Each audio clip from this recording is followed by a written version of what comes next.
الحمد للہ رب العالمین والصلاة والسلام علی اشرف الانبیاء والمرسلین وعلی آلہ وصحبہ اجمعین اما بعد قال النبی صلی اللہ تعالی علیہ وسلم من عطا للہ ومنع للہ وحب للہ وابغض للہ فقد استکمل الایمان او کما قال صلی اللہ علیہ وسلم رواہ البخاری۔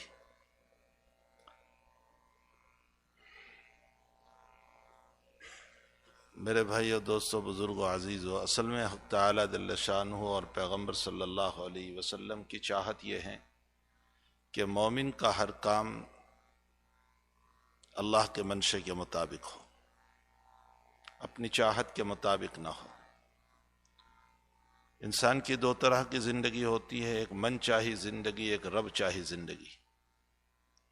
من چاہی زندگی میں ٹھوکروں کے علاوہ کچھ نہیں ہے، اس لیے کہ انسان جب خواہشات کے پیچھے چلتا ہے اور منمانی زندگی گزارتا ہے تو کہیں نہ کہیں اس کو ٹھوکریں کھانا پڑتا ہے۔ اور ایک عجیب و غریب بات یہ ہے کہ انسان کو ہمیشہ اللہ کی نعمتوں کی قدر جو ہے وہ زوال نعمت کے بعد ہوتی ہے۔ جب تک انسان کے پاس نعمت ہے اس کو کوئی قدر نہیں ہوتی۔ سن اور آفتاب روزانہ طلوع ہوتا ہے، لیکن کبھی انسان کی توجہ نہیں ہوتی کہ یہ اللہ کی نعمت ہے۔ لیکن اس کی قدر تب ہوتی ہے کہ جب انسان ایسی جگہ پہنچ جاتا ہے کہ جہاں اندھیرا ہی اندھیرا ہو، تب جا کر اس کو قدر ہوتی ہے۔ ورنہ روزانہ آفتاب طلوع ہو رہا ہے، کبھی اس کی طرف نظر بھی نہیں ہوتی کہ اللہ کی اتنی بڑی نعمت میرے اوپر آ رہی ہے۔ یہ انسان کی زندگی ہے کہ اس کو ہمیشہ نعمت کے ختم ہونے کے بعد ہی اس کی قدر ہوتی ہے۔ اسی لیے حق تعالیٰ نے مجھے اور آپ کو جو صحت والی زندگی عطا کر رکھی ہے، کبھی ہماری توجہ بھی اس کی طرف نہیں جاتی کہ کتنی بہترین زندگی دی ہے۔ لیکن جب یہ صحت زوال پذیر ہوتی ہے اور جب بیماریوں کی طرف ہم چلتے ہیں، تب ہماری اپنی صحت کی قدر ہوتی ہے۔ تو ایک ہے من چاہی زندگی، ایک ہے رب چاہی زندگی۔ من چاہی زندگی میں ٹھوکروں کے علاوہ کچھ نہیں، اور رب چاہی زندگی میں انسان کی زندگی بہت خوبصورت گزرتی ہے، اس لیے کہ اللہ علیم بذات الصدور ہے، اور اس نے جو زندگی مجھ کو اور آپ کو عطا فرمائی ہے، اس زندگی کے اندر اس نے اپنے علم کے اعتبار سے ہمیں احکام بتائے ہیں، اور انسان جب اس کے بتائے ہوئے احکام کے مطابق زندگی گزارتا ہے تو دلوں میں سکون بھی رہتا ہے، طبیعت میں نشاط بھی رہتا ہے۔ مسلم ہے۔ میں نے ابھی کسی جگہ ایک مثال دی تھی کہ آپ دیکھیں کہ کسی زمانے میں فٹ بال کا کھیلنا، والی بال کا کھیلنا یہ بہت اچھی چیز سمجھی جاتی تھی، اور سمجھنا بھی چاہیے، اس لیے کہ انسان اس سے ورزش کرتا ہے، ایک انسان کی ورزش ہوتی ہے۔ تو ورزش والی چیز تو بہت اچھی ہے، لیکن آج کی دنیا نے انسان کو ان تمام چیزوں سے ہٹا کر صرف اس کو دیکھنے پر لگا دیا، اور یہ صرف گیموں کو دیکھ رہا ہے۔ بھلا گیموں کو دیکھنے سے کوئی ورزش ہو سکتی ہے؟ یہ اس کو دیکھ رہا ہے رات اور دن، اور ہمارے بچوں کو اس میں ایسا مشغول کر دیا ہے کہ صبح سے شام تک وہ گیم پر لگے ہوئے ہیں، جن سے سوائے آنکھوں کے خراب ہونے کے حاصل کچھ نہیں ہو رہا ہے۔ ورزش سے تو کم سے کم بدن میں کچھ انرجی بھی آ جاتی تھی، طاقت بھی آ جاتی تھی، بھلا دیکھنے سے اس کو کیا مل رہا ہے؟ بس اسی کو کہتے ہیں کہ انسان کو ایسا مشغول کر دو کہ جس کی وجہ سے وہ اپنے دین سے محروم ہو جائے۔ کسی زمانے میں انسان جب اخبار پڑھتا تھا تو کم سے کم اخبار کو پڑھنے کے بعد سوچنے پر مجبور ہوتا تھا کہ اس میں جو میں نے پڑھا ہے، اس میں رائٹ کیا ہے، رونگ کیا ہے، صحیح کیا ہے، غلط کیا ہے۔ آپ سب نے جب اخبار کی دنیا پڑھی ہوگی تو کم سے کم آپ کو اتنا تھا کہ آپ صحیح اور غلط، رائٹ اور غلط کو پہچان سکتے تھے، اور آپ اپنی عقل کو استعمال کرتے تھے۔ لیکن اب ٹیلی ویژن کے ذریعے سے جو سماچار اور جو میڈیا مل رہا ہے اور جو ہمیں نالج دیا جا رہا ہے، تو اس کے اندر اب ہمیں یہ بتایا گیا ہے کہ اب تمہیں دیکھنا ہے، اور دیکھنے کے بعد اب سوچنے کا تمہارے پاس وقت نہیں ہے، یہ ہمارا سوچا ہوا ہے، اب ہم تم کو دے رہے ہیں، تمہیں صرف ایکسیپٹ کر لینا ہے۔ آپ دیکھ لیجئے، اس لیے میڈیا پر دیکھی ہوئی چیز کے بعد کوئی انسان سوچتا نہیں ہے، بلکہ اسی وقت بولنے لگ جاتا ہے کہ ہاں یہ ایسا ہوا اور یہ ایسا ہوا. کبھی وہ سوچتا بھی نہیں ہے کہ میں جو بول رہا ہوں وہ صحیح ہے یا غلط ہے. تو انسان کی سوچ بھی جو ہے لوگوں نے اپنے قابو میں کر لی ہے کہ اب تمہیں سوچنے کا بھی موقع نہیں ہوگا. بس ہم جو دے رہے ہیں اس کو ایکسیپٹ کر لو. ہم نے بہت سوچ سمجھ کر کے ان باتوں کو رکھا ہوا ہے، اور انسان اس کو ایکسیپٹ کرتے جا رہا ہے، قبول کرتے ہوئے جا رہا ہے، اور جو دیکھا ہے وہی بولتا جا رہا ہے. ابھی دیکھا اور 2 منٹ میں بولتا ہو جاتا ہے. کبھی غور تک نہیں کرتا، کبھی فکر بھی نہیں کرتا کہ آیا میں نے جو پڑھا ہے، اچھا وہ چند دنوں کے بعد جب وہ رونگ نکلتا ہے، غلط نکلتا ہے، تو پھر وہ غلط بھی بولتا جا رہا ہے. کل کو جو اس کو بتایا گیا تھا وہ بولا، آج اس کے اپوزٹ بول رہا ہے، اس کے خلاف بول رہا ہے.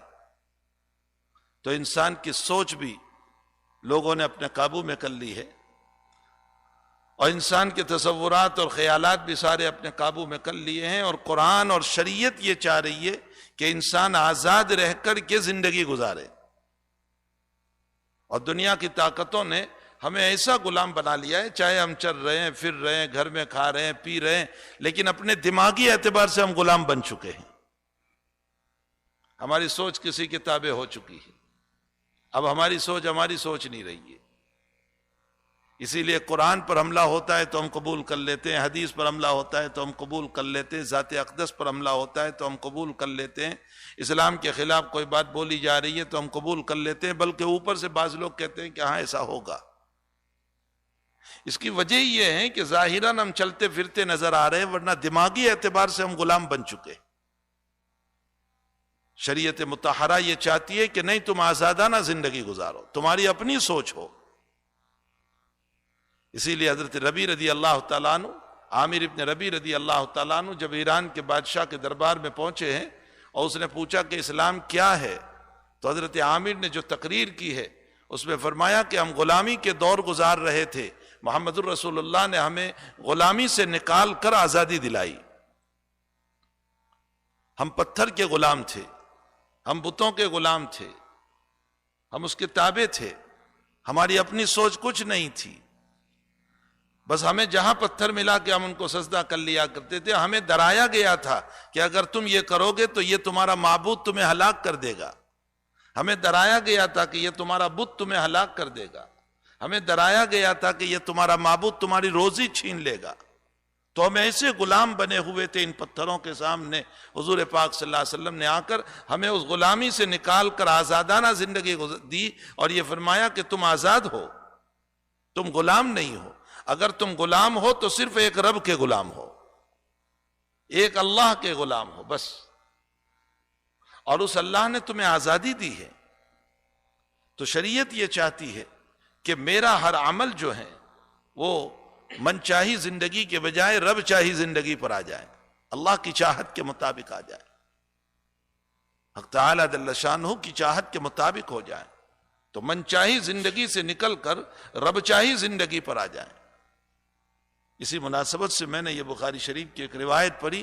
نبی اکرم صلی اللہ تعالیٰ علیہ وسلم فرماتے ہیں، من آتا للہ ومنع للہ، اگر تم کسی کو کوئی چیز دو تو اللہ کو مد نظر رکھتے ہوئے دو. اس لیے نہ دو کہ بس یہ اس نے مجھ پر احسان کیا اس لیے میں دوں، یا اس نے میرا کام کر دیا اس لیے میں دوں. یہی تو وہ بنیاد ہے کہ جس کی بنیاد پر شریعت نے ہم کو یوں کہا کہ اپنی زکوٰۃ کا حقدار، اپنی صدقات کا حقدار سب سے پہلے جو ہے وہ اپنا رشتہ دار ہے.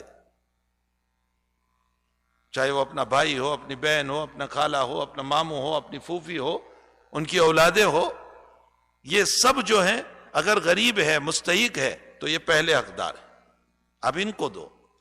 اور پھر نبی علیہ السلام نے فرمایا کہ اللہ اس میں تمہیں ڈبل ثواب عطا کرے گا. ایک تمہاری زکوٰۃ اور صدقہ کا ثواب ملے گا، اور دوسرا صلہ رحمی کا ثواب ملے گا. اور جب تم دو تو پھر اس صورت میں ان کو زکوٰۃ کے عنوان سے نہ دینا، ان کو صدقہ کے عنوان سے نہ دینا، ان کو ہدیے کے عنوان سے دے دینا، اس لیے کہ زکوٰۃ اور صدقات کا عنوان ان کے دل کو توڑ دے گا. تو ان کا دل نہ توڑے. آپ اپنی نیت کر لیں کہ میں زکوٰۃ دے رہا ہوں، نیت دل کے ارادے کا نام ہے. آپ اپنی نیت کر لیں کہ میں ان کو زکوٰۃ دے رہا ہوں، ان کو صدقہ دے رہا ہوں. باقی ان کو یہ نہ کہو کہ میں تمہیں زکوٰۃ دے رہا ہوں، میں تمہیں صدقہ دے رہا ہوں، ان کا دل ٹوٹ جائے گا۔ شریعت نے اتنا لحاظ کیا ہے کہ وہ تمہارے رشتہ دار ہے، اور میں اس بنیاد پر اپنے رشتہ دار کو نہیں دے رہا ہوں کہ اس نے مجھ کو گالی دی تھی، وہ میری تعریف نہیں کرتا، اس نے مجھ پر آج تک کوئی ہدیہ نہیں بھیجا، اس نے مجھے سلام نہیں کہلوایا، میں اس لیے نہیں دے رہا ہوں ان کو۔ معلوم ہوتا ہے کہ میرا دینا اور نہ دینا جو ہے وہ اپنے ذاتی مفاد کے خاطر ہے، اللہ کے لیے نہیں ہے۔ اگر اللہ کے لیے ہوتا تو اس نے اگرچہ گالی دی ہوتی میں اس کو دے دیتا، اس نے مجھے سلام نہ کیا ہوتا میں دے دیتا، اس نے مجھے کبھی ہدیہ نہ دیا ہوتا تو بھی میں دے دیتا، اس نے میری دعوت نہ کی ہوتی تو بھی میں اس کو دیتا۔ لیکن میرا دینا اور نہ دینا جو ہے یہ ذاتی مفاد کی بنیاد پر بن گیا ہے۔ یہی وجہ ہے کہ ہمارا مسئلہ یہ ہو گیا ہے کہ ہم باوجود کہ اپنے اقارب کی محتاجگی کے باوجود ہم دور و دراز کسی جگہ دینے کے لیے جاتے ہیں، کیوں؟ اس لیے کہ انہوں نے میری تعریف کی ہے۔ نبی علیہ الصلوۃ والسلام فرماتے ہیں کہ تمہارا دینا اللہ کے خاطر ہو، کہ اللہ راضی ہو جائے، بس اللہ کی رضا کے لیے جو کچھ ہم دیں گے تو یہ دینا انشاءاللہ تعالی بہت مفید بنے گا، دنیا میں بھی اور عقبہ میں بھی، اور ہمیں خرچ کرنا چاہیے اللہ کے راستے میں، غریبوں میں، یتامہ میں، مساکین میں، بیواؤں میں، ضرورت مندوں میں، حاجت والوں میں دینا چاہیے۔ اور اس کی وجہ یہ ہے کہ جب ہم اللہ کے راستے میں دیتے ہیں تو اس کا خلاصہ یہ ہوتا ہے کہ اللہ تعالیٰ آخرت میں تو ثواب دینے ہی والا ہے، لیکن دنیا میں بھی فوری طور پر عطا کرتا ہے، یہ اس کا نظام ہے۔ ہمارے شاہ وسیع اللہ صاحب رحمۃ اللہ علیہ یہ فرمایا کرتے تھے، شاہ صاحب فرمایا کرتے تھے کہ دیکھو اگر تم اللہ کے راستے میں دیتے ہو تو وہ اتنی غیور ذات ہے، اتنی غیور ذات ہے کہ اس کو چین نہیں پڑتا جب تک کہ دنیا میں تمہیں اس کا 100 گنا نہ دے دے۔ وہ اتنی غیور ذات ہے، وہ فوری طور پر ہمیں 100 گنا دیتا ہے، وہ آخرت میں دے گا وہ تو علیحدہ ہے۔ تو پھر ہم اپنی دنیا بھی کمانا چاہتے ہیں، اپنی آخرت بھی کمانا چاہتے ہیں، کیوں نہ دیں اس کے راستے میں؟ پھر دیا ہوا بھی اسی کا ہے، وَمِمَّا رَزَقْنَاهُمْ يُنْفِقُونَ، میرا کمایا ہوا نہیں ہے، اس لیے کہ میں تو جب دنیا میں قدم رکھا تھا تو میرے بدن پر کپڑے بھی نہیں تھے، میں تو اس عالم میں دنیا میں آیا تھا کہ ہمارے بدن پر کپڑے بھی نہیں تھے، اسی نے سب کچھ عطا کیا ہے۔ اگر کوئی یہ کہیں کہ نہیں میں نے علم حاصل کیا اور میں یونیورسٹیوں میں پڑھا اور میں لائر بنا اور میں ڈاکٹر بنا اور میں انجینئر بنا اور میں فلاں بنا اور اس کی بنیاد پر اب میں کما رہا ہوں، تو لائر اور انجینئر اور یہ ساری ڈگریز لینے کے لیے اور ان علوم کو حاصل کرنے کے لیے تجھے قوت اور عقل کس نے عطا کی، دماغ کس نے عطا کیا؟ اگر وہ رب اس دماغ کو معاف کر دیتا تو خدا پاک کی قسم لوگ پتھر مارتے اور گھروں میں باندھ کر رکھے جاتے اور ہاسپٹلوں کے روموں میں بند کر دیے جاتے۔ اسی نے عقل اور دماغ دیا ہے جس کی بنیاد پر ہم نے یہ علم حاصل کر کے پیسے کمائے ہیں، تو دیا ہوا اسی کا ہے، ہمارا اپنا کچھ نہیں ہے۔ اور یہی وجہ ہے کہ رب کریم مرتے وقت پھر لے لیتا ہے، پھر چھین لیتا ہے ہمارے پاس۔ تو منعات للہ، فرمایا کہ اللہ کے نام پر دو، ومنع للہ، اور روکو بھی تو اللہ کے نام پر۔ اگر آپ کسی کو نہیں دے رہے ہیں تو اس میں میرے ذاتی مفاد نہیں ہونے چاہیے، بلکہ کوئی شرعی غرض ہونی چاہیے۔ مثلا یہ کہ یہ مستحق نہیں ہے اس لیے میں نہیں دے رہا ہوں، یہ زکوٰۃ کا مصرف نہیں ہے اس لیے میں نہیں دے رہا ہوں۔ اگر یہ زکوٰۃ کا مصرف ہوتا تو میں ضرور اس کو دے دیتا۔ معلوم ہوتا ہے اللہ کو مد نظر رکھا جائے، منعات للہ ومنع للہ واحب للہ۔ اگر محبت کرو تو اللہ کے خاطر، ہماری محبتیں بھی اللہ کے خاطر، اس بنیاد پر نہیں کہ اس سے میرے مفاد وابستہ ہے، اس سے میری غرض وابستہ ہے، اس کی بنیاد پر میں اس سے محبت کر رہا ہوں، اس بنیاد پر محبت کروں کہ یہ اللہ کا بندہ ہے، مومن ہے، ایمان والا ہے، دیندار ہے، نمازی ہے، اس لیے میں اس سے محبت کر رہا ہوں۔ یہ میرا رشتہ دار ہے، اس بنیاد پر میں اس سے محبت کرتا ہوں، اس لیے کہ اللہ نے مجھے صلہ رحمی کا حکم دیا ہے تو میں اس کے ساتھ محبت کر رہا ہوں۔ تو محبتوں کی بنیاد بھی اللہ ہی ہو، اور اس کے ساتھ ساتھ دشمنی بھی اللہ کے خاطر ہو، اللہ ہی کے خاطر دشمنی ہو، ذاتی اغراض کے خاطر دشمنی نہیں۔ پھر ہمیں تو دوستی کرتے بھی نہیں آتا، دشمنی کرتے بھی نہیں آتا۔ کبھی کبھی دوستی میں اتنے آگے بڑھ جاتے ہیں کہ ساری راز کی باتیں کہہ دیتے ہیں. اب جب دشمن بڑھتا ہے تو پھر پچھتانا پڑتا ہے کہ میں نے تو اس کو سب کچھ کہہ دیا تھا. اور کبھی دشمنی پر اتنے اتر جاتے ہیں کہ دشمنی کا نتیجہ یہ ہوتا ہے کہ ہم اس کے ساتھ دشمنی میں جو معاملات کر سکتے ہیں کر لیتے. پھر وہ جب دوست بنتا ہے تو پچھتانا پڑتا ہے کہ میں نے اس کے ساتھ بہت غلط معاملات کیے تھے. پھر شرمندگی ہوتی ہے. نبی اکرم صلی اللہ تعالی علیہ وسلم سے بڑھ کر شفیق کون؟ آپ روحانی باپ ہیں ہمارے. نبی علیہ السلام ہمارے جسمانی باپ نہیں ہیں. ما کان محمد ابا احد من رجالکم ولکن رسول اللہ وخاتم النبیین. حضور پاک صلی اللہ علیہ وسلم ہمارے جسمانی باپ نہیں ہیں لیکن ہمارے روحانی باپ ہیں. ایک حدیث ہے خبر واحد ہے جس کے اندر ہے وَهُوَ أَبٌ لَهُمْ وَأَزْوَاجُهُ أُمَّهَاتُهُمْ. آپ کی بیویاں ہماری مائیں ہیں، حقیقی مائیں نہیں، روحانی مائیں ہیں. اسی لیے ازواج مطہرات سے پردہ ضروری ہے، ورنہ اگر حقیقی ماں ہوتی تو حقیقی ماں سے پردہ نہیں ہوتا ہے. آپ مائیں ہیں لیکن روحانی مائیں ہیں، اعزاز اور اکرام کے اعتبار سے مائیں ہیں. جیسے ہم اپنی ماں کا اکرام کرتے ہیں، ازواج مطہرات کا ایسا ہی اکرام ہوگا. تو روحانی طور پر ہماری مائیں ہیں، باقی پردے کا اہتمام ان سے ہوگا. پھر دوام نکاح حرام ہے، ازواج مطہرات سے نکاح نہیں ہو سکتا. حضور پاک صلی اللہ علیہ وسلم کے بعد آپ کی بیویوں سے دائماً ان کا نکاح حرام تھا، دوسرا نکاح ان کا نہیں ہو سکتا. امت کی روحانی مائیں اسی میں ہیں. وَأَزْوَاجُهُ أُمَّهَاتُهُمْ وَهُوَ أَبٌ لَهُمْ. ازواج مطہرات امت کی روحانی مائیں ہیں اور آپ صلی اللہ علیہ وسلم امت کے روحانی باپ ہیں. ایک حدیث شریف میں خود آپ نے فرمایا انما انا لکم بمنزلۃ الوالد. بخاری شریف میں ہے میں تمہارے لیے بمنزلہ باپ کے ہوں.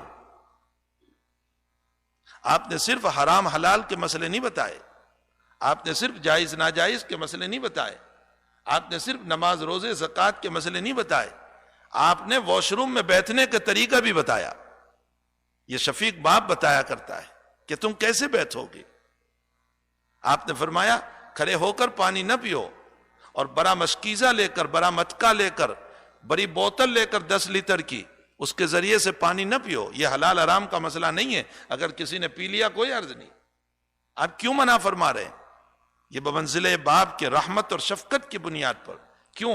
اس لیے کہ اتنا بڑا 10 لیٹر کا بوتل لے کر یوں پانی پیو گے اور زور سے پیٹ میں پانی چلا گیا، تیرے ہارٹ پر اثر کرے گا. میں تیرا باپ ہوں اس لیے تجھے منع کر رہا ہوں. حضور پاک صلی اللہ علیہ وسلم نے اس بنیاد پر منع فرمایا. اور اگر کنٹرول میں نہیں رہی بوتل تو کپڑے خراب ہو جائیں گے. آپ نے فرمایا ایک چپل پہن کر نہ چلو. یہ حلال حرام کا مسئلہ نہیں ہے، اگر کوئی پہن لے کوئی عرض نہیں، کوئی جائز ناجائز کا مسئلہ نہیں. لیکن آپ نے فرمایا کہ ایک شوز پہن کر نہ چلو. اس کی وجہ یہ ہے کہ ایک تو تم خراب لگو گے، اور دوسری بات یہ ہے کہ اونچ نیچ ہو جائے گی، تم گر جاؤ گے، چوٹ آئے گی. ایک شفیق باپ کیا نصیحت کرتا ہے، اس سے بڑھ کر نصیحت حضور پاک صلی اللہ علیہ وسلم فرما رہے. لاکھوں سلام ہو اس ذات اقدس پر، لاکھوں رحمتیں نازل ہو اس ذات اقدس صلی اللہ علیہ وسلم پر. قدم قدم پر میری اور آپ کی رہنمائی فرمائی، قدم قدم پر. فرمایا پرائی عورت کا بچا ہوا پانی ہے، پاک پانی ہے، اجنبی عورت نے استعمال کیا تھا. وہ اتنا پانی ہے کہ وضو اور غسل ہو سکتا ہے، لیکن اور پانی اگر موجود ہے تو اس پانی کو استعمال نہ کر. یہ جائز ناجائز کا مسئلہ نہیں ہے، یہ حرام حلال کا مسئلہ نہیں ہے. ہماری تربیت کے لیے آپ فرما رہے ہیں کہ اگر اور پانی موجود ہے تو پرائی اور اجنبی عورت کا بچا ہوا پانی اپنے وضو اور غسل میں استعمال نہ کر. اگر کرے گا تو ہو جائے گا وضو، غسل بھی ہو جائے گا. تو پھر آپ منع کیوں فرما رہے ہیں؟ فرمایا ہو سکتا ہے کہ وضو کرتے کرتے، غسل کرتے کرتے تیرا ذہن جو ہے اس اجنبی عورت کی طرف چلا گیا، تو ذہنی زنا میں مبتلا ہو جائے گا. سرکار دو عالم صلی اللہ علیہ وسلم نے اپنی امت کو کیسے بچایا ہے. بہت سے لوگ ہوتے ہیں کہ جو اجنبی عورتوں کو فون سے بات کر کے بھی لذت لیتے ہیں، ان کی آوازوں سے، لذت لیتے. یہ کان کا زنا ہے. روایتوں میں ہے کہ کان بھی زنا کرتا ہے, اور وہ زنا یہ ہے کہ اجنبی عورتوں کی باتوں سے کان لگانا اور اسے لذت لینا. آنکھوں کا زنا یہ ہے کہ دیکھنا. قلب کا, دماغ کا زنا یہ ہے کہ سوچنا. ہاتھ کا زنا یہ ہے کہ پکڑنا. پاؤں کا زنا یہ ہے کہ اس کی طرف چلنا. سارا بدن جو ہے یہ تلویث میں اور ملوث ہو سکتا ہے. تو قدم قدم پر نبی اکرم صلی اللہ علیہ وسلم نے ہمیں جو ہے منع فرمایا. بخاری شریف میں روایت ہے, تم کسی کے مکان میں جاؤ پہلے اجازت لو, اجازت کے بعد اندر جاؤ, اور جب اندر جاؤ کسی کے مکان میں تو یاد رکھو اس کے گھر کی چیزوں پر نظر نہ دوڑاؤ. حالانکہ دیکھنا مباح ہے, جائز ہے, لیکن آپ منع فرماتے ہیں. کیوں منع کیا؟ اس لیے منع کیا ہے نبی اکرم صلی اللہ علیہ وسلم نے کہ ممکن ہے کوئی چیز تجھے اچھی لگ جائے, تو چوری تو نہیں کرے گا لیکن کم سے کم حرص و لالچ پیدا ہو جائے گی. یہ بھی ایک تیرے لیے دل کے بگڑنے کا ذریعہ ہوگا. اللہ کے نبی ہمارے دل کو بچانے کی کوشش کر رہے ہیں. ایک ایک روایت پر غور جب ہم کرتے ہیں تو ہمیں معلوم ہوتا ہے کہ شفیق باپ سے زیادہ شفقت والا. اسی لیے قرآن کریم میں فرمایا النبی اولا بالمؤمنین من انفسہم, اے لوگو تمہارا نبی تمہاری ذات سے زیادہ تم کو قریب ہے. ہمارے نبی علیہ السلام ہماری ذات سے زیادہ قریب ہے. النبی اولا بالمؤمنین من انفسہم. آقا صلی اللہ علیہ وسلم کیوں اس لیے بھی قریب ہے کہ ہمارے وجود میں جو اللہ تعالیٰ نے ہم کو وجود دیا ہے اس کائنات کے اندر, تو کائنات کے وجود کا ذریعہ نبی علیہ السلام ہے. اگر نبی علیہ السلام نہ آتے تو کائنات کو وجود نہ ملتا, ہمیں بھی وجود نہ ملتا. معلوم ہوتا ہے کہ میرا وجود بعد میں ہے, پہلے اللہ کے نبی ہے. تو اللہ کے نبی مقدم ہے. النبی اولا بالمؤمنین من انفسہم. ایسے نبی علیہ الصلوۃ والسلام کی باتیں ہمیں دل و جان سے اپنے اندر اتارنی چاہیے. تو آقا صلی اللہ علیہ وسلم نے فرمایا تم کسی کو دو, مالی تعاون کرو, مدد کرو, جس طرح بھی اللہ مد نظر ہونا چاہیے. اور کسی کو نہ دو ذاتی مفاد نہیں, اللہ مد نظر ہونا چاہیے. من آتا للہ ومنع للہ وأحب للہ. محبت بھی کرو تو اللہ کے خاطر محبت کرو, دنیاوی اغراض کے خاطر نہیں. اس پر میں نے کہا کہ ہمیں تو دوستی کرتے بھی نہیں آتا, دشمنی کرتے بھی نہیں آتا. کبھی کبھی دوستی میں اتنے آگے بڑھ جاتے ہیں کہ ساری راز کی باتیں کہہ دیتے ہیں, اور کبھی دشمنی کا حال یہ ہوتا ہے کہ اتنے آگے بڑھ جاتے ہیں کہ ذلتی کا آخری قدم اس کے لیے اٹھا لیتے. حضور پاک صلی اللہ علیہ وسلم نے ترمذی شریف کی روایت ہے ہمیں دوستی کا طریقہ بھی بتایا اور دشمنی کا طریقہ بھی بتایا. کیسے دوستی کرو گے, کیسے دشمنی کرو گے, بہت غور سے سنو اور اپنے دل پر اس کو لکھ لو. آپ فرماتے ہیں احبب حبیبک احبب حبیبک ہونما عسى ان یکون بغیضک یوما. احبب حبیبک ہونما, دوستی کرو تو آہستہ آہستہ. احبب حبیبک ہونما عسى ان یکون بغیضک یوما, ہو سکتا ہے ایک دن وہ تیرا دشمن بن جائے. وابغض بغیضک ہونما, اور دشمنی کرو تو آہستہ آہستہ. عسى ان یکون حبیبک یوما, ہو سکتا ہے ایک دن وہ تیرا دوست بن جائے. جب ہم نے اپنے دوست سے ساری راز کی بات کہہ ڈالی, کل کو جب دشمن بنے گا تو وہ ہماری ویک پوائنٹ سے فائدہ اٹھائے گا. وہ کہے گا تیرا ویک پوائنٹ میرے پاس ہے, وہ ہمیں دبانے کی کوشش کرے گا. ایسے بھی واقعات ہیں دنیا میں, ایسے بھی واقعات ہیں کہ جب ساری دوستی میں سارے راز کی بات کہہ دی, جب دشمنی ہوئی ہے تو اسی کے ویک پوائنٹ کے ذریعے سے اسے 2 سال اور 4 سال جیل کی سزائیں دلوائی ہے. اور ایسے بھی واقعات ہوئے ہیں کہ دوست کے ویک پوائنٹ کو اٹھا کر کے اس کی بیوی سے غلط فائدے اٹھائے. نبی اکرم صلی اللہ علیہ وسلم نے فرمایا اتنے بھی میٹھے نہ بن جانا دوستی میں کہ جوش میں آ کر ساری راز کی باتیں کہہ دو. کل کو دشمن بنے گا, پچھتانا پڑے گا تمہیں. اور دشمنی میں اتنے آگے نہ بڑھ جاؤ کہ اس کو ذلیل کرو, رسوا کرو, اس کے خلاف کورٹ میں جاؤ, اس کے خلاف پولیس بلاؤ. ایسی بھی دشمنی نہ کر لینا. کل کو عید کے موقع پر وہ سامنے آ گیا اور اس نے معافی مانگ لی اور مصافحہ ہو گیا, پچھتانا پڑے گا تمہیں. ساری چیز اعتدال کے ساتھ. حضور پاک صلی اللہ تعالی علیہ وسلم نے اس روایت میں ایک شفیق باپ سے زیادہ شفقت والی نصیحت ہم کو فرمائی, اور اتنی پیاری نصیحت فرمائی تو امت جو ہے ان باتوں کے اوپر آ جائے خدا پاک کی قسم تو یہ امت کبھی ٹھوکر نہیں کھائے گی. آج ٹھوکروں کی بنیاد ہمارے یہ ہے کہ ہم نے اپنے نبی کے طرز کو چھوڑ کر کے اپنی منمانی زندگی کو گزارنا چاہا ہے، اس لیے ہم ٹھوکریں کھا رہے. تو ہماری دوستی بھی اللہ کے خاطر ہو، ہماری دشمنی بھی اللہ کے خاطر ہو. ہم کسی سے دشمنی کریں تو ذاتی مفاد نہ ہو. کوئی ایسا آدمی ہے کہ جس کے اندر فسق پایا جاتا ہے، اللہ کی بغاوت پائی جا رہی ہے، اللہ کی نافرمانیاں، اس بنیاد پر ہم اس سے دشمنی کر رہے ہیں، اپنے ذاتی مفاد کی بنیاد پر نہیں. ذاتی مفاد میں جو جھگڑے ہوتے ہیں، زیادہ سے زیادہ شریعت نے 3 دن کی اجازت دی کہ 3 دن میں اس سے مصالحت کا معاملہ کر لو. باقی شریعت کی بنیاد پر، فساد کی بنیاد پر، فسق کی بنیاد پر، بغاوت شریعت کی بنیاد پر، اللہ کی نافرمانیوں کی بنیاد پر پھر اجازت دی. اور اس کے بے شمار واقعات ہیں، بے شمار واقعات.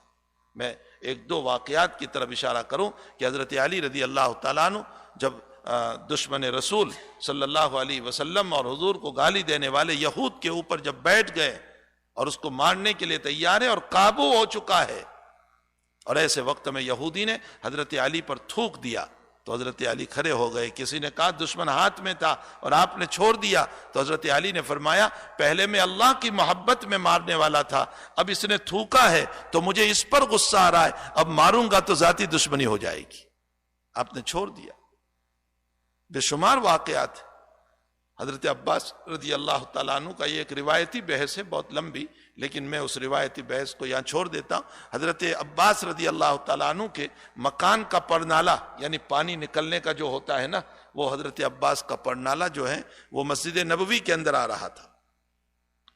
حضرت عمر رضی اللہ تعالیٰ عنہ نے جب مسجد کے آگے کے حصے کو بڑھایا، 2 صفیں کا اضافہ کیا، تو اس موقع پر وہ جو پرنالہ آ رہا تھا، حضرت عمر نے فرمایا کہ یہ اللہ کے گھر کے اندر دوسروں کا پرنالہ اندر آئے. آپ نے اس کو تروا دیا. حضرت عباس رضی اللہ تعالیٰ عنہ نے فرمایا کہ تمہیں معلوم بھی ہونا چاہیے کہ حضور پاک صلی اللہ علیہ وسلم کے زمانے میں نے اجازت لی تھی اور حضرت نے اس کو لگوایا تھا. حضرت عمر رضی اللہ تعالیٰ عنہ نے فرمایا کہ نبی علیہ الصلوۃ والسلام نے کہا جی. فرمایا کوئی گواہ ہے؟ فرمایا ابی ابن کعب رضی اللہ تعالیٰ عنہ گواہ ہے. حضرت ابی رضی اللہ تعالیٰ عنہ کو بلایا اور بلانے کے بعد فرمایا کہ کیا آپ اس بات پر گواہ ہیں کہ حضور پاک صلی اللہ علیہ وسلم نے یہ پرنالہ لگوایا تھا؟ فرمایا لگوایا نہیں تھا، حضرت نے لگایا تھا. تو حضرت عمر کی آنکھوں سے آنسو آ گئے اور فرمایا کہ میں نے اپنے غصے کی وجہ سے اس کو تروا دیا تھا، اور بھلا نبی کا لگایا ہوا پرنالہ اور میرے ہاتھوں سے توتے. اب عمر رکوع کے اندر جا رہا ہے اور عباس تم میری پشت پر کھڑے ہو کر اس کو درست کرو گے. اس لیے کہ وہاں مسئلہ اپنی ذاتی مفاد کی بنیاد پر تھا ہی نہیں، وہاں اللہ کے لیے مسائل تھے. جو چیز اللہ کے لیے ہوتی ہے اس کے اندر اگر اپنی تھوڑی سی ذلتی بھی ہو تو برداشت ہو جاتی. اللہ کے لیے ہے نا مسئلہ. آج ہماری صلحیں اس لیے نہیں ہو رہی ہے کہ ہمارے سارے مسائل کی بنیاد ذاتی اغراض ہے، ورنہ جہاں اللہ کے خاطر ہو وہاں جھکنا آسان ہو جاتا ہے، وہاں اپنے آپ کو مٹانا آسان ہو جاتا ہے، وہاں اپنے آپ کو فنا کر دینا آسان ہو جاتا ہے. کیوں؟ اس لیے کہ میرا نفس ہی نہیں ہے، میرا ذاتی مسئلہ ہی نہیں ہے، اللہ کے خاطر ہے. اور یہ جو مسائل ہو رہے ہیں اور کبھی صلح کے مسائل نہیں ہو رہے ہیں، وہ انانیت کی بنیاد پر، میں اور یہ میرے میں پن کی بنیاد پر مسئلے حل نہیں ہو رہے. تو ہمیں چاہیے کہ ہماری دشمنیاں بھی اللہ کے خاطر ہو. دہلی کے اندر جب ملک ایک تھا پورا اور بڑا بر صغیر کوئی معمولی نہیں تھا، اس وقت کا واقعہ ہے. معین الدین نظام الدین اولیاء رحمۃ اللہ علیہ کے حیات کے زمانے کا یہ واقعہ ہے کہ نظام الدین اولیاء رحمۃ اللہ علیہ سماع کے قائل تھے. سماع کا معنی ہوتا ہے شان نبوت میں اشعار پڑھے جائیں اور وزد آ جائیں، جوش آ جائیں، ذرا کھڑے ہو جائیں، اس کو کہا جاتا ہے سماع. تو نظام الدین اولیاء قائل تھے. مجھے ایک نقطہ اس پر یاد آیا کہ ہمارے گنگوئی رحمۃ اللہ علیہ سے کسی نے سوال کیا کہ حضرت اشعار پڑھے جاتے ہیں، مخلوق کا کلام پڑھا جاتا ہے تو آنکھوں سے آنسو نکل آتے ہیں اور یوں جھومنا شروع کر لیتے ہیں، اور قرآن پڑھا جاتا ہے تو نہ جھومنا ہوتا ہے نہ آنکھ میں آنسو آتے ہیں، اس کی وجہ کیا ہے؟ حالانکہ قرآن تو خالق کا کلام ہے. فرمایا جس کی طبیعت میں اشعار کے پڑھنے پر آنکھوں سے آنسو آ رہے ہیں، سمجھ لو کہ اس کی طبیعت میں ابھی مخلوق کی محبت ہے، خالق کی محبت پر، خالق کے کلام پر آنسو بہتے ہیں. جب خالق کی محبت ہوتی ہے نا تو پھر اللہ کا کلام پڑھا جاتا ہے تو آنسو بہتے ہیں، اور چونکہ مخلوق کو مخلوق سے محبت ہے اس لیے مخلوق کے کلام پر آنسو بہ جاتی ہے۔ اللہ کرے کہ خالق کے کلام کی عظمتیں ہمارے دلوں میں پیدا ہو جائیں، اللہ کے قرآن کی عظمت ہمارے دلوں میں پیدا ہو جائے اور اس کی محبت ہمارے دلوں میں پیدا ہو جائے۔ تو بہرحال نظام الدین اولیاء رحمۃ اللہ علیہ سماع کے قائل تھے۔ پورے دہلی کے اس وقت قاضی جو تھے وہ قاضی ضیاء الدین دہلوی رحمۃ اللہ علیہ، وہ بھی ولی کامل تھے، بہت بڑے اور بہت بڑے فقیہ تھے، بہت بڑے فقیہ تھے۔ فتاوی عالمگیری کے اندر جتنے علماء سے حضرت عالمگیر رحمۃ اللہ علیہ نے کام لیا ہے اس میں یہ قاضی ضیاء الدین دہلوی بھی تھے۔ یہ اس زمانے کے بڑے فقیہ تھے اور ان کو جج بنایا تھا، حاکم بنایا تھا، قاضی بنایا تھا۔ یہ ایک مرتبہ نظام الدین اولیاء کے پاس پہنچے اور فرمایا حضرت اپنی ذات پر قابو رکھیں، اس طرح آپ کھڑے نہ ہو جائیں، اس لیے کہ آپ کی تو ایک کیفیت ہے، آپ بے قابو ہو جاتے ہیں، بہرحال آپ کی ایک کیفیت ہے، لیکن یہ لوگ جو آپ کے پاس بیٹھتے ہیں نا یہ ڈھونگ کرتے ہیں، پھر ان کی حقیقت کچھ نہیں ہوتی ہے، یہ ویسے ہی جھومنے لگ جاتے ہیں کھڑے ہو کر، تو ایک بدعت پھیل رہی ہے آپ کی وجہ سے، آپ ایسا نہ کریں۔ تو نظام الدین اولیاء نے فرمایا کہ اگر نبی سے اجازت دلوا دوں تو؟ دونوں بزرگ پر غنودگی طاری ہوئی اور نبی اکرم صلی اللہ علیہ وسلم کی زیارت ہو رہی ہے۔ نظام الدین نے فرمایا کہ حضرت میں معذور ہوں کہ اشعار پڑھے جاتے ہیں تو مجھے جوش آ جاتا ہے، میں کھڑا ہو جاتا ہوں، اور یہ ضیاء الدین منع کر رہا ہے۔ تو حضرت نے ضیاء الدین سے فرمایا کہ چھوڑ دو، یہ معذور آدمی ہے۔ تو ضیاء الدین دہلوی نے غنودگی ہی میں جواب دیا نبی علیہ السلام کو، حضرت ہم تو آپ کی ظاہری شریعت کے مکلف ہیں، ظاہری شریعت میں آپ نے ان باتوں سے منع فرمایا ہے۔ غنودگی پوری ہو گئی، نظام الدین نے کہا جواب مل گیا، تو قاضی ضیاء الدین کہنے لگے کہ میں نے بھی تو جواب دے دیا کہ ہم تو شریعت کے مکلف ہیں، بس بات آئی گئی ہو گئی۔ اس کے 2-3 سال کے بعد قاضی ضیاء الدین دہلوی بہت بیمار پڑے، مرض الوفات میں پہنچے، لمبا واقعہ ہے، مرض الوفات میں پہنچے۔ نظام الدین اولیاء عیادت کے لیے پہنچے، خیر خبر کے لیے پہنچے، تو اندر بتایا گیا کہ نظام الدین اولیاء رحمۃ اللہ علیہ تشریف لائے ہیں۔ تو حضرت قاضی ضیاء الدین نے فرمایا کہ میں اپنے مرنے سے پہلے بدعتی کا منہ دیکھنا نہیں چاہتا ہوں۔ بہت سخت جملہ فرمایا کہ میں منہ دیکھنا نہیں چاہتا۔ تو نظام الدین اولیاء نے کہلوایا کہ نظام الدین توبہ کر کے آیا ہے، چھوڑ دیا ہے میں نے اپنا سماع اور میں توبہ کر کے آیا ہوں۔ دیکھو اللہ کے لیے جب محبت ہوتی ہے اور اللہ کے لیے دشمنی ہوتی ہے، خلاصہ دیکھو، قاضی ضیاء الدین دہلوی نے اپنے سر سے امامہ اتارا، بڑا امامہ تھا، وہ اتارا اور بچھایا اور فرمایا کہ جو نبی کی سنت پر آئے گا وہ میرے امامے پر چل پر آئے گا، اس لیے کہ وہ میرے سر پر بٹھانے کے قابل ہے۔ بس وہ مسئلہ اس بنیاد پر تھا، یہ کوئی ذاتی دشمنی تو تھی نہیں۔ اور جب نظام الدین اولیاء رحمۃ اللہ علیہ اندر پہنچے ہیں تو قاضی ضیاء الدین نے اپنے سینے سے بہت دیر تک لگایا اور فرمایا دنیا سے رخصتی کا وقت ہے، ذرا میرے لیے دعا کر دیجئے کہ اللہ مجھ سے راضی ہو جائے۔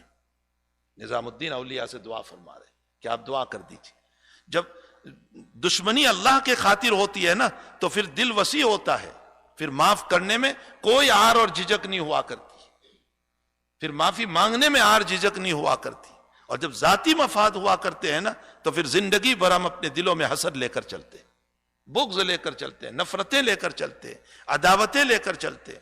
اس لیے نبی اکرم صلی اللہ علیہ وسلم نے فرمایا من اعطى للہ، دو تو اللہ کے لیے، ومنع للہ، اگر نہ دو تو بھی اللہ کے لیے، وَأَحَبَّ لِلَّهِ، محبت بھی ہو تو اللہ کے خاطر، وَأَبْغَضَ لِلَّهِ، اور دشمنی بھی ہو تو اللہ کے خاطر، فقد استکمل الایمان، اللہ کے نبی فرماتے جن میں یہ 4 چیزیں پائی گئی اس کا ایمان مکمل ہو گیا۔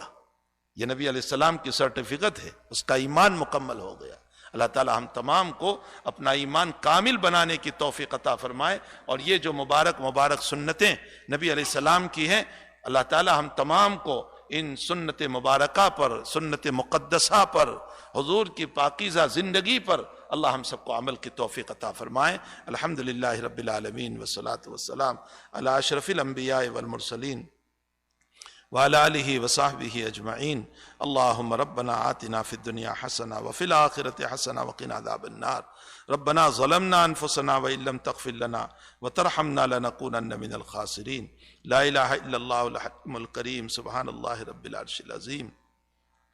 والحمد للہ رب العالمین نسألک موجبات رحمتک وعزائم مغفرتک والغنیمة من کل بر والسلامة من کل اثم لا تدع لنا ذنبا الا غفرتا ولا ہما الا فرجتا ولا دینا الا قضیتا ولا مریضا الا شفیتا ولا میتا الا رحمتا ولا حاجة من حوائج الدنیا والآخرة هي لك رضا الا قضیتها یا ارحم الراحمین. اللهم ربنا تقبل منا انك انت السميع العليم وتب علينا يا مولانا انك انت التواب الرحيم. وصلى الله على النبي الكريم برحمتك.